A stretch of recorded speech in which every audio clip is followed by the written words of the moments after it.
Les amis, on se retrouve aujourd'hui avec une nouvelle vidéo. On va parler de l'actualité du moment. On va parler de Thomas Spinal, Jon Jones, Nate Diaz, Dana White, les amis, qui a reçu des menaces très très graves. Parce qu'il il s'investit dans le monde de la boxe anglaise. Et vous allez voir qu'il y en a qui le voient d'un très mauvais œil, parce que c'est un rival. Ça devient un rival forcément. En plus, c'est un gros rival. Et on voit bien que ce monde-là, les gars, en fait, il y a tellement d'argent en jeu. Vous voyez, après Dana White, je pense quand même qu'il a l'air insolide. Il est avec un milliardaire, avec lui. Lui-même, il pèse des millions et des millions. Voilà, c'est, on va dire, combat de mal un petit peu, je pense.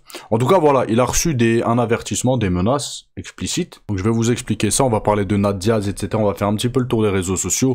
Et on commence tout de suite, les amis, avec Thomas Spinal. Donc, comme vous le savez, les amis, Thomas Spinal a une chaîne YouTube sur laquelle il est très actif. Et là, il a répondu à un petit questionnaire. En fait, on lui a donné des combattants. Il fallait qu'il ait note de 1 à 10 selon leur niveau. 1, c'est pas terrible. Et 10, c'est le top, quoi. Top niveau. Donc, on va voir ce qu'il en pense. C'est parti. This is Thomas Spinal. This is me rating the following fighters out of 10. Yuri Prohaska, 8.5. Alex Volkanovski, 9. Michael Chandler, 7. Alex Pereira, 9. Dricus Du Plessis, 9.5. Because he makes that unorthodox style work for him. His opponents have any idea with it. It's a super smart fighter. Vous avez vu, Dricus Du Plessis, c'est le seul à qui il a mis 9,5. Il y en a encore qui pensent qu'il est surcoté, etc. Alors que c'est un combattant extrêmement fort. Strickland, 8.5. Cyril Gane, 8. Alexander Volkov, 8.5. Jamal Hill, 8.5. finally Jon Jones. 9.5. Nobody can be the perfect fighter, but he's close to it. Maintenant, on va parler de Demetrious Johnson, les amis, et de Jon Jones. Il a pris la parole concernant le fait que Jon Jones veuille 20 ou 30 millions pour combattre Thomas Spinal. Et il a dit quoi? Il a dit payez-le 30 millions et c'est bon. Il explique en fait que l'UFC a gagné des milliards potentiellement de dollars et que Jon Jones, l'une des plus grosses stars de l'UFC de tous les temps, c'est Jon Jones, il se compte dans le top 5. On peut dire il y a Conor McGregor, Ronda Rousey, Khabib Nurmagomedov, Jon Jones, et je pense actuellement Alex Pereira. Ouais, ça fait un bon top 5 là. Après peut-être que j'en oublie, Georges Saint-Pierre aussi, mais je pense que moins parce que c'était une autre époque. C'était bien moins connu que maintenant, etc. Donc on peut le mettre aussi dans le top 6, mais je trouve que c'est moins que les autres quand même. Donc voilà, il fait partie du top 5. Donc oui, l'UFC s'est gavé sur les côtes de Jon Jones. Pour son dernier combat, ils peuvent lui donner 30 millions. Surtout que je pense qu'il y a moyen qu'il rentabilise. Donc voilà, mais on sait, Dana White, les gars, il est dur en affaires. Lui, c'est... S'il peut lâcher le minimum de bif, il lâche. Il est sans pitié. Donc voilà, ils sont en pleine négociation, mais Demetrious Johnson a raison. Maintenant, les amis, nous allons parler de Nate Diaz. Le mec, il a 38 ou 39 ans, je crois, et il refuse d'aller à la retraite. Voilà. Donc il a dit quoi? Il veut revenir pour décrocher un titre. Il veut retourner à l'UFC pour décrocher un titre. Par contre, il a dit quelque chose de vrai. Il a dit l'héritage ne le considère pas comme terminé, a déclaré Diaz. Non, j'ai dit Nick tout à l'heure, non? C'est Nate Diaz, excusez-moi. Je pense que mon héritage est sous-estimé et j'ai laissé plus d'impact que beaucoup de ces 1-1 de gens. Vraiment. Depuis ses débuts en 2007 dans The Ultimate Fighter, l'Américain a marqué les gens par son style unique et son attitude rebelle. Mais pour lui, son histoire avec l'UFC n'est pas finie. Il veut ajouter un titre à son palmarès et compte bien le faire rapidement. Donc la story continue, si Diaz veut revenir, ce n'est pas pour combattre n'importe qui. Il estime que l'UFC a perdu son éclat et que peu de combattants attirent vraiment l'attention aujourd'hui. Franchement les gars, je suis d'accord avec lui. L'UFC il y a 10 ans en arrière, 8 ans en arrière, 2018 et avant, les champions avaient du charisme. Après, c'est mon avis.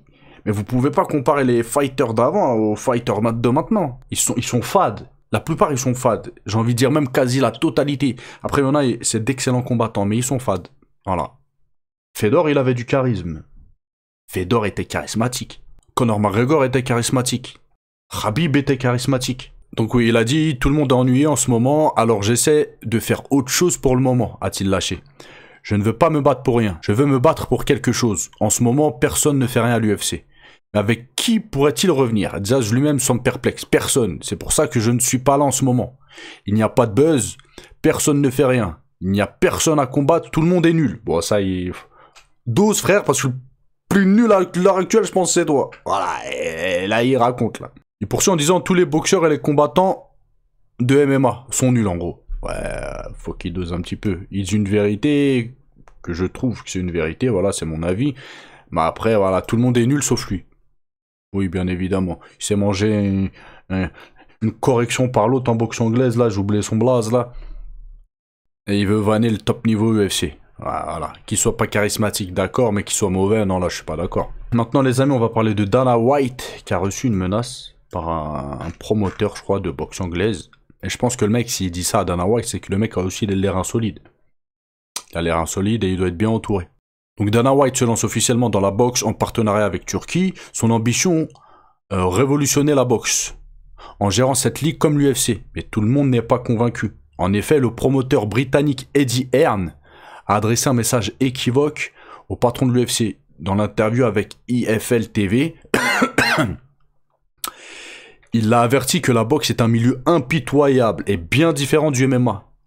La boxe est le pire business au monde, a-t-il lancé. J'espère que ces gars-là auront l'appétit de veiller toute la nuit et de dormir d'un œil chaque jour. C'est une dinguerie. Hein. Là, ça, c'est une menace. Là, c'est une menace ouverte. Voilà, c'est... Je répète ce qu'il a dit. J'espère que ces gars-là auront l'appétit de veiller toute la nuit et de dormir d'un œil chaque jour. C'est une dinguerie. Parce qu'on ne peut pas s'attendre à se réveiller le matin et retrouver la même situation qu'hier. Là, je sais pas ce que ça veut dire. C'est très vague ça, mais c'est pas bon, quoi. Pour Hearn, la boxe, c'est un monde de requins où chaque jour, des promoteurs se tapent pour le contrôle du marché. Il ne cache pas qu'il fait partie du jeu. Ça ne marche pas comme ça. Tous les jours, des... CON 2NARD, je pense. C'est des men. Devenez quoi? J'en suis un. Donc ça continue. Malgré ses mises en garde, Dana White reste déterminé. Il a déjà transformé l'UFC en puissance mondiale et pense pouvoir en faire de même avec la boxe. La guerre du business de la boxe ne fait que commencer. Très clairement, il se mange une menace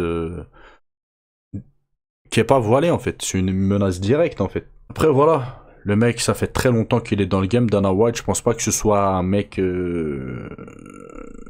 Quand on voit les youtubeurs, vous voyez tous les youtubeurs que vous regardez, les youtubeurs que vous pensez inoffensifs, et qu'ils le sont en vrai, en tant que personne.